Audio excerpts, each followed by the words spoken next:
Hey there, creepy peeps, and welcome to another Weird Wednesday video. You guys are gonna be so excited, which I don't even know why I'm trying to build this up. You can see from the title. We're doing a creepy book club today, mother. That's right, we are doing another creepy book club. It's been so long. Has it been? Yeah, I think it has been.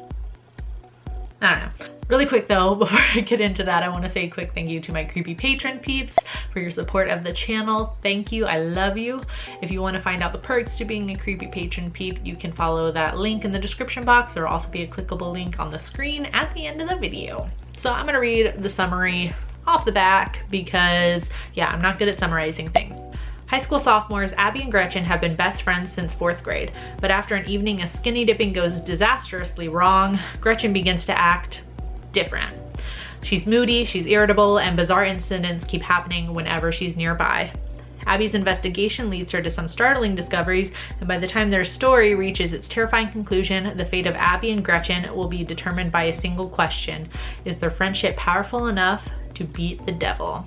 You probably remember this from a haul I did forever ago. If it takes you, you know, don't pay attention to the date of that haul. It didn't take me that long to read it. Just, you know, took me a while to start it. But I gushed over the cover of this book, which is amazing. This is not the only cover of this. I think this, you know, came out a little bit later, but it's amazing. It's made to look like an old school VHS.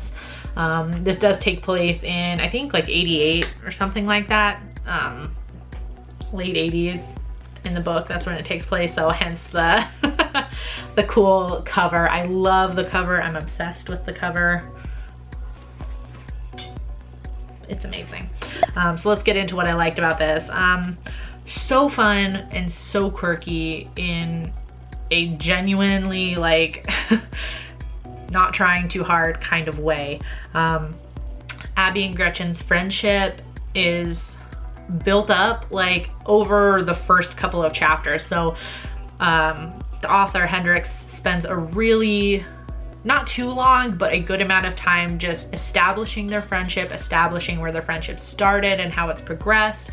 So you really not only understand the characters as individuals, but you understand how they relate to each other and how strong and important their friendship is to each other.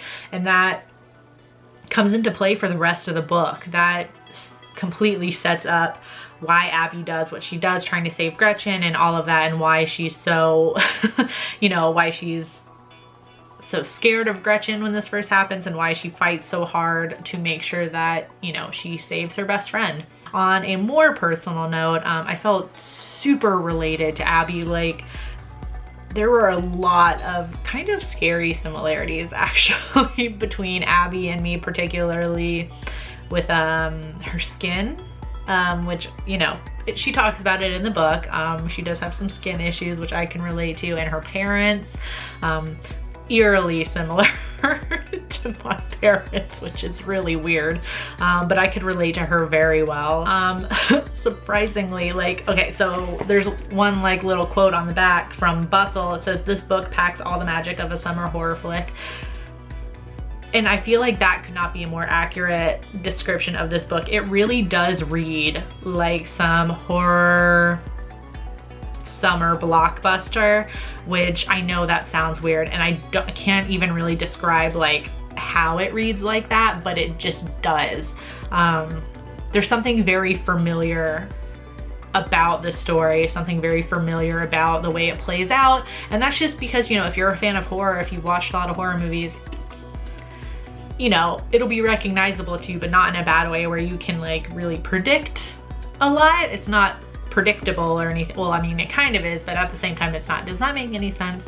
Like, it's just familiar. It's familiar. And kind of in contrast to the happy-go-lucky 80s quirky vibe at the beginning of the movie, when it starts to get scary, it gets scary and it gets really dark and pretty gory actually for a book, which I was really surprised. It's a stark contrast to the beginning of the book. Like, given kind of like the lightheartedness of the cover and the lightheartedness of the beginning, I thought maybe the scary parts weren't going to be all that intense, but I was surprised.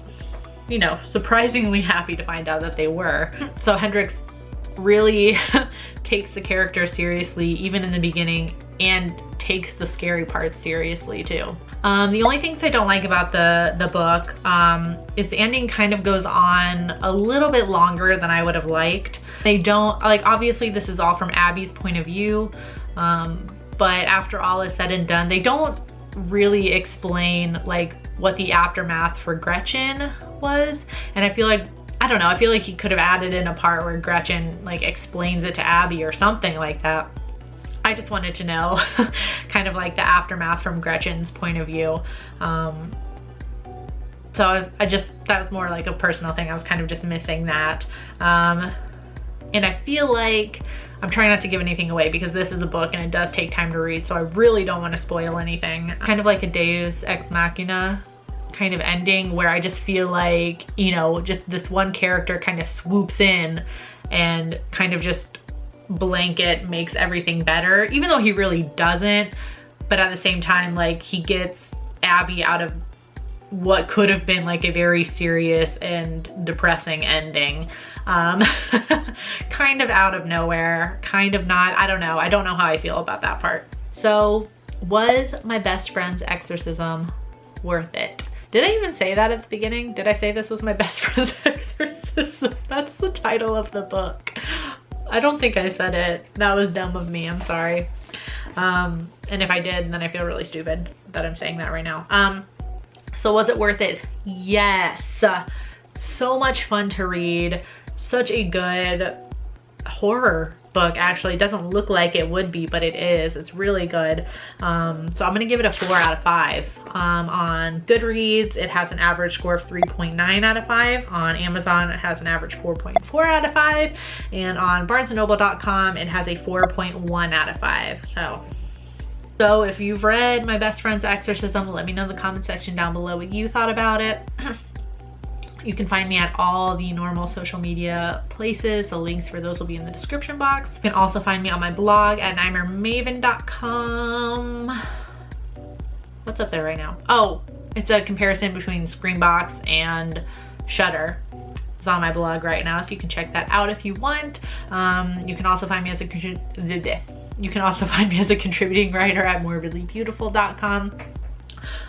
Soon, sometime, there will be an article up there by me about the YouTube demonetization adpocalypse, and the horror channels, and some horror tubers you probably know helped me on this a little bit.